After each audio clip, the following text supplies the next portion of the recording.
Henry Susanto atau HS, Direktur Pengelola Robot Trading aplikasi Fahrenheit akhirnya ditahan. Henry sempat diperiksa polisi pada Senin malam hingga akhirnya dilakukan penangkapan. Polisi menjelaskan bahwa Henry Susanto tidak hanya sebagai pengelola robot trading, tapi juga aktif merekrut anggota baru dan menjanjikan keuntungan besar lewat investasi robot trading. Dengan robot tersebut, maka masyarakat akan terhindar dari kerugian atau hilangnya uang mereka yang sudah mereka letakkan atau mereka taruh atau mereka ikut sertakan di robot trading Fahrenheit ini. Mengajak para masyarakat dengan menginvestasikan dana pada akun trading Fahrenheit ini dengan menggunakan jasa robot Fahrenheit yang dikelola oleh PT FSP Academy Pro yang dipimpin oleh seseorang bernama HS.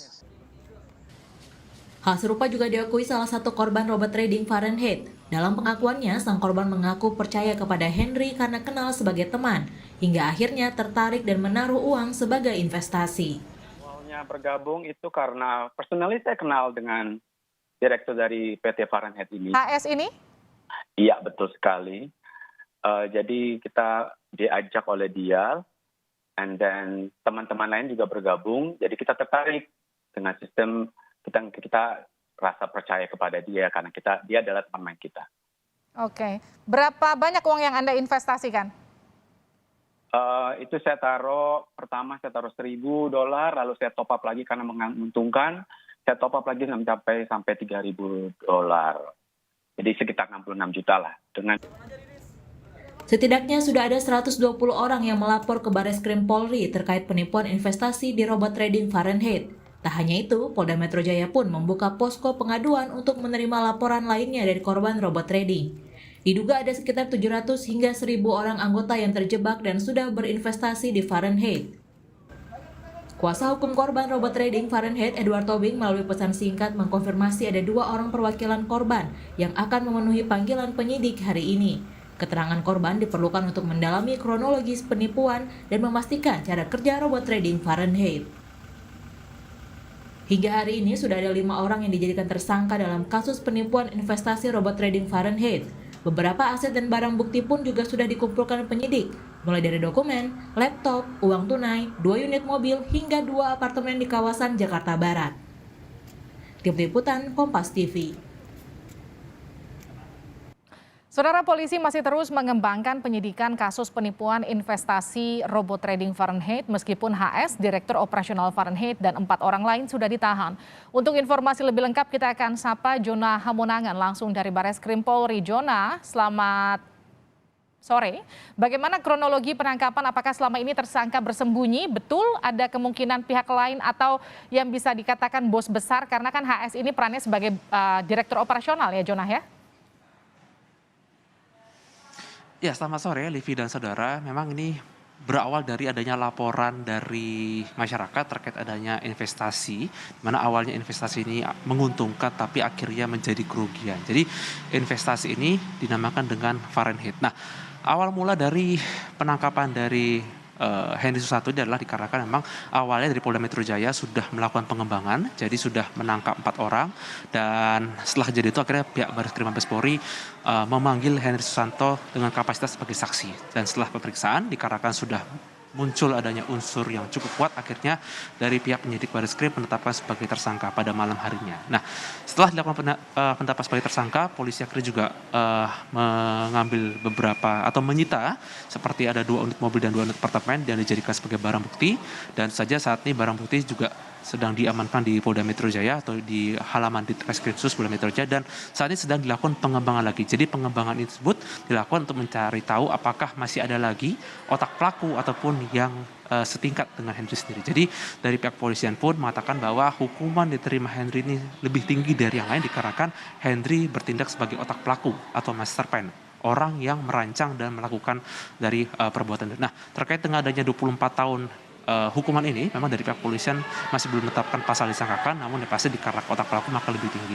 Dan saat ini dilakukan oleh Eksus Bareskrim Mabes Polri masih melakukan penyidikan dan masih melakukan pencarian. Jadi pencarian dilakukan untuk mencari tahu mulai dari siapa lagi korban yang nanti akan melapor dan juga ingin mengetahui apa saja peran. Yang pasti kuat dugaan polisi masih ingin melihat apakah masih ada lagi otak pelaku yang lebih tinggi dari Henry ataupun yang sejajar dengan Henry. Jadi masih terus dilakukan pengungkapan, dan untuk penyelidikan sendiri ini memang akhir-akhir ini cukup tren terkait dengan adanya investasi ilegal. Sebelumnya ada binary option dan saatnya adalah Fahrenheit. Jadi memang bagi masyarakat diharapkan untuk melapor bila mana ada investasi ilegal dan jangan cepat tergiur dengan adanya investasi. Dan untuk investasi Fahrenheit sendiri ini dikarenakan memang keuntungan atau return cukup tinggi, bahkan satu hari bisa sampai 1%. Jadi banyak sekali masyarakat yang akhirnya ketika mereka menyetor duit mendapatkan untung dikarenakan terus mendapat keuntungan, terus menambah lagi angkanya. Jadi semakin tinggi uangnya ditanam, maka semakin besar pula persentase keuntungan. Dan itu saja akhirnya menjadi kekhawatiran dikarenakan memang akhirnya investasi ini sekarang sudah diblok oleh Bareskrim Mabes Polri, dan diharapkan adanya pengembangan terus yang dilakukan, dan masyarakat yang menjadi korban diharapkan akan melapor sehingga kasus terus dibuka. Yang pasti saat ini pihak Eksus Bareskrim Mabes Polri masih melakukan penyelidikan dan masih melakukan pengungkapan untuk mengetahui siapa lagi otak pelaku, khususnya terkait dengan adanya modus investasi ilegal skema Fahrenheit ini. Liviana? Baik, terima kasih Jona Hamonangan, jurnalis Kompas TV langsung dari Bareskrim Polri. Saudara, benarkah pihak Fahrenheit menjanjikan keuntungan 1% setiap hari sehingga korban tertarik berinvestasi? Kita akan sapa kuasa hukum korban, Oktavianus Setiawan, Ketua Koordinator Tim Kuasa Hukum Pelapor sekaligus paguyuban para korban investasi Fahrenheit. Selamat sore Pak Oktavianus. Selamat sore, Kompas TV. Pak Oktavianus, sebagai kuasa hukum ada berapa korban yang Anda tangani? Total hingga saat ini korban yang kita tangani berjumlah 800 orang dan kemungkinan akan terus bertambah.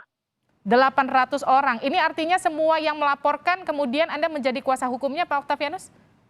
Betul, kebetulan saya ditunjuk sebagai kuasa pelapor yang sudah memiliki laporan polisi di Bareskrim, dan juga saya sebagai salah satu tim kuasa hukum yang menangani untuk para korban yang lain yang belum masuk di dalam laporan untuk bergabung dan mendata sebagai korban di dalam laporan yang saat ini kita sudah laporkan di Bareskrim.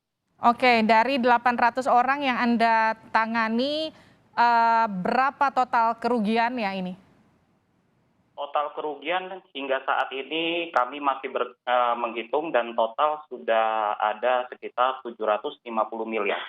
750 miliar? Betul sekali. Oke, Pak Oktavianus, ini kan dari dugaan sementara total korban, kemudian nilai transaksi yang merugikan korban senilai 5 triliun rupiah. Anda yakin nggak angkanya mencapai 5 triliun? Karena kami tim kuasa hukum, kita sudah melihat data-data yang telah dikirimkan oleh para korban. Memang angka yang diajukan itu memang kami yakin bahwa angka itu bisa mendekati menyentuh atau bahkan lebih dari total kerugian 5 triliun. Bisa atau bahkan lebih dari 5 triliun rupiah? Betul sekali. Kalau dari 800 orang yang Anda tangani, yang Anda tahu ada berapa member di Fahrenheit ini, Pak Oktavianus? Kalau di dalam laporan yang kita sudah data, itu jumlahnya ada sekitar 800 orang. Tetapi di dalam orang-orang ini ada beberapa yang memiliki beberapa akun. Oke. Ya. Tapi artinya nggak cuma 800 sebetulnya, masih banyak juga yang belum lapor begitu ya? Masih banyak. Hingga detik ini kami selaku posko perkumpulan korban investasi Fahrenheit terus mendapatkan sambungan telepon maupun orang-orang yang mengirimkan pesan untuk mereka bisa bergabung. Cuman karena keterbatasan juga waktu dan proses hukum yang kita saat ini sedang kita kejar, prosesnya juga sudah berjalan. Kami mengarahkan kepada laporan atau pengaduan yang telah dibuka oleh Polda Metro Jaya. Oke, Pak Oktavianus, ini kan kalau saya tidak salah gongnya itu kan di 7 Maret ya, ketika semuanya loss, kemudian uang-uang yang sebelumnya sempat diinvestasikan dan kabarnya bisa ditarik tapi ternyata tidak bisa. Ini sejak tanggal 7 Maret kemudian baru masuk laporan atau sebelumnya sudah ada kecurigaan dan sudah mulai ada pelaporan? Jadi begini Mbak, kita jelaskan bahwa ini adalah skema yang memang sudah direncanakan sejak awal. Pada tanggal 28 Maret atau pertengahan Maret itu dijanjikan bahwa pada tanggal 7 para korban ini 7 Maret mereka bisa melakukan withdraw atau penarikan uang. Ya. Nah, tetapi yang terjadi pada tanggal 7 Maret 2022 yang terjadi adalah margin call, di mana di situ uang dari semua nasabah yang ada di dalam deposito itu dikuras habis. Jadi kami menitik beratkan. Jadi sengaja ya? Betul, ada kesengajaan. Pak Oktavianus, kan kalau misalnya yang kita tahu, saya semalam juga sempat berbincang dengan salah satu korban. Ia menyebutkan sebelumnya sempat ada keuntungan yang ia dapatkan. Artinya sebetulnya ya kalau dibilang ruginya senilai dengan total yang diinvestasikan ya nggak begitu juga sebetulnya karena ia sempat mendapatkan keuntungan. Bagaimana Anda kemudian membaca mengenai kasus penipuan ini?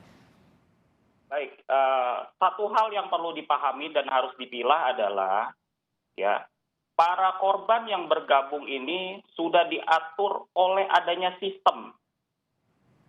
Mengenai pembagian itu sudah diatur dalam sistem, ya. Yang dimana para korban karena sudah melihat bahwa memang legalitasnya dan sudah jelas, mereka tertarik untuk bergabung di dalam investasi ini. Sebentar Pak, maaf saya potong. Pak Oktavianus, maaf saya potong. Legalitasnya sudah jelas. Ini bukannya investasi bodong, legalitas apa yang jelas? Banyak dokumen-dokumen yang sudah diberikan oleh para pihak pelaku ini dalam bentuk mereka mendapatkan izin, seperti izin perusahaan, lalu izin-izin lainnya yang juga mereka tunjukkan kepada korban seakan-akan bahwa ini adalah bisnis yang legal. Sehingga para korban ini tertarik. Tetapi satu hal yang perlu dipahami adalah bahwa ini sudah diatur by sistem. Bahkan dalam proses trading sekalipun itu sudah diatur oleh sistem. Artinya apa? Member tidak punya kebebasan untuk menentukan kapan dia mau melakukan trading. Karena itu adalah perintah dari atas. Perintah dari pimpinan itu sendiri. Kapan dia melakukan trading, nasabah sedang dalam proses istilahnya mereka tertidur pun, ketika pimpinan ini mengatakan hari ini trading, maka sistem ini akan bergerak secara otomatis dan melakukan trading, Mbak. Pimpinan ini siapa yang Anda maksud? HS atau atasannya ya, HS? HS? Ya, betul. Oke. Kalau sekarang HS sudah ditangkap, ada 4 orang yang sudah ditangkap, menurut Anda ada lagi yang harus ditangkap atau ternyata HS berhenti di HS kasus ini? Kami menghormati proses hukum yang sedang berjalan. Kami menyerahkan sepenuhnya kepada pihak kepolisian untuk menelusuri, Mbak. Jadi kami serahkan semuanya kepada kepolisian dan kami yakin bahwa kepolisian juga akan bertindak profesional dalam perkara ini. Oke, yang jadi pertanyaan saya juga, ini semoga Anda juga lebih mengetahui hal ini. Ini kan terkena pasal soal perdagangan juga, ada juga soal TPPU begitu. Kemudian kalau kita berkaca kedua kasus trading lainnya yang menjerat Doni Salmanan dan juga Indra Kents, barang bukti yang disita di kasus Fahrenheit ini masih belum terlalu banyak. Anda mengetahui kenapa demikian? Atau ada kemudian dugaan dibawa lari atau disembunyikan?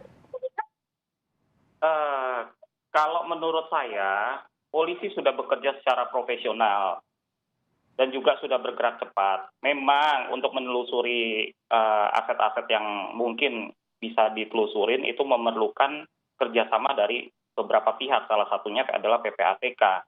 Dan saya yakin bahwa pihak kepolisian akan bekerja keras untuk mengusut dan membuat perkara ini bisa terungkap. Dan kita percayakan semua pada proses kepolisian, Mbak. Oke, Pak Oktavianus, kan kalau kemarin saya berbincang dengan salah satu korban, ia tertarik dan tergiur dan percaya karena HS ini adalah kenalan mereka. Apakah ini juga sama dengan para korban yang kemudian Anda wakilkan? Salah satu ada beberapa orang yang kita wawancarai, bahkan korban ini sudah mendatangi langsung ke tempat perusahaannya dari HS ini dan mencoba menanyakan bagaimana skema bisnisnya. Oke. Dan memang luar biasa HS ini dalam meyakinkan bahwa HS ini menjelaskan bahwa ini adalah bisnis yang legal. Baik. Bahkan kita juga punya bukti bahwa pada sekitar pertengahan atau akhir bulan Januari, ya, AS ini, FSP Academy Pro, itu mengadakan acara luar biasa di Bali, yang di Baik. mana di situ mengundang beberapa pihak. Baik, ditahan dulu. Artinya kalau dibilang legal ternyata ilegal, ada juga unsur penipuan dalam kasus ini ya. Tapi nanti kita akan telusuri lebih dalam lagi.